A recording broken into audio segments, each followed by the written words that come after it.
ముఖ్య నేత సన్నిహిత వర్గం వేసిన ప్లాన్ రివర్స్ అయ్యిందా? సీఎంను పదే పదే విమర్శిస్తున్న ఎమ్మెల్యేపై చేసిన ఫిర్యాదు ఆయనకు వరంగా మారిందా?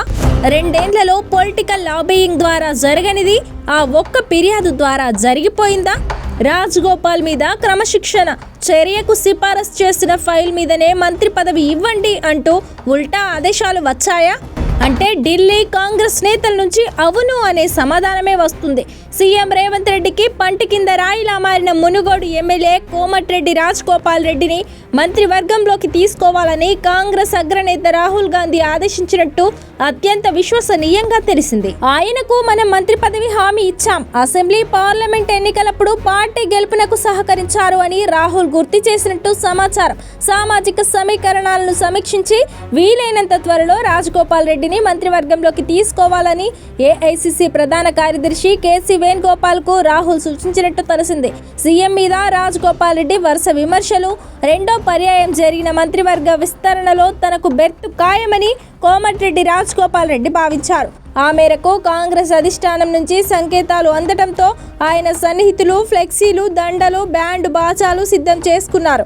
కానీ అదే సమయంలో ఆ పార్టీ సీనియర్ నేత జానారెడ్డి అడ్డు తగులుతూ రంగారెడ్డి జిల్లా ఎమ్మెల్యేలకు మంత్రి పదవి ఇవ్వాలంటూ కాంగ్రెస్ అధిష్టానానికి లేఖ రాశారు. తనకు మంత్రి పదవి రాకుండా అడ్డుకునే కుట్రలో భాగంగానే సీఎం రేవంత్ రెడ్డి ఈ లేఖ రాయించారని రాజగోపాల్ రెడ్డి అనేక సందర్భాల్లో తన సన్నిహితుల వద్ద ఆవేదన వ్యక్తం చేసినట్టు తెలిసింది. ఇక అప్పటి నుంచి ఆయన నేరుగా సీఎం రేవంత్ రెడ్డికి, ప్రభుత్వానికి వ్యతిరేకంగా పదునైన విమర్శలు చేయడం ప్రారంభించారు.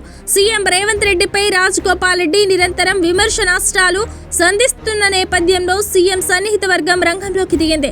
రాజగోపాల్ పై భువనగిరి ఎంపీ చామల కిరణ్ కుమార్ రెడ్డి కాంగ్రెస్ అధిష్టానానికి ఫిర్యాదు చేసినట్టు విశ్వసనీయంగా తెలిసింది. రాజగోపాల్ రెడ్డి సీఎంకు వ్యతిరేకంగా మాట్లాడిన ఆడియోలు, వీడియో క్లిప్పింగ్లు, పత్రికా వార్తలను సేకరించి ఏఐసిసికి పంపినట్టు సమాచారం. తమకు అనుకూలంగా ఉన్న ఏఐసిసి ప్రధాన కార్యదర్శి ద్వారా రాజగోపాల్ రెడ్డి మీద క్రమశిక్షణ చర్యలకు ఒత్తిడి చేయించినట్టు తెలిసింది. ఈ విజ్ఞప్తుల మేరకు కేసీ వేణుగోపాల్ ఒక నివేదిక రూపొందించి రాహుల్ గాంధీ వద్దకు తీసుకువెళ్లినట్టు ఢిల్లీ కాంగ్రెస్ వర్గాలు చెబుతున్నాయి. రాహుల్ గాంధీని కేసీ వేణుగోపాల్ కలిసినప్పుడే అసలు కథ మొదలైనట్టు ఢిల్లీ కాంగ్రెస్ వర్గాలు చెబుతున్నాయి. మంత్రి పదవి ఇవ్వలేదనే ఒత్తిడిలోనే రాజగోపాల్ రెడ్డి అలా మాట్లాడి ఉండవచ్చని, అసెంబ్లీ ఎన్నికల సమయంలో ఆయనను తిరిగి పార్టీలోకి తీసుకునే ముందే మంత్రి పదవి హామీ ఇచ్చామని రాహుల్ గాంధీ గుర్తు చేసినట్టు విశ్వసనీయంగా తెలిసిందే. ఆయనకు ఇచ్చిన హామీని గౌరవించాల్సిందేనని, సాధ్యమైనంత త్వరలో మంత్రివర్గంలోకి తీసుకోవాలని సూచించినట్టు తెలిసిందే. ఇప్పటికే వారి కుటుంబం నుంచి కోమటిరెడ్డి వెంకటరెడ్డి మంత్రివర్గంలో ఉన్నారని, ఉమ్మడి నల్గొండలో ఇద్దరు రెడ్డి సామాజిక వర్గానికి చెందిన నేతలే కేబినెట్ లో ఉన్నారని కేసీ వివరించినట్టు సమాచారం. సామాజిక వర్గాలను సమీక్షించి రాజగోపాల్ రెడ్డిని సర్దుబాటు చేయాలని తెలంగాణ నాయకత్వంతో చర్చించి నిర్ణయం తీసుకోవాలని రాహుల్ గాంధీ సూచించినట్టు తెలిసింది. దీంతో కోమటిరెడ్డి వెంకటరెడ్డిని ప్రత్యామ్నాయ పోస్టుకు సర్దుబాటు చేసి ఆయన స్థానంలో కోమటిరెడ్డి రాజగోపాల్ రెడ్డికి మంత్రివర్గంలో అవకాశం కల్పించడానికి వేగంగా ఏర్పాట్లు జరుగుతున్నట్టు సమాచారం.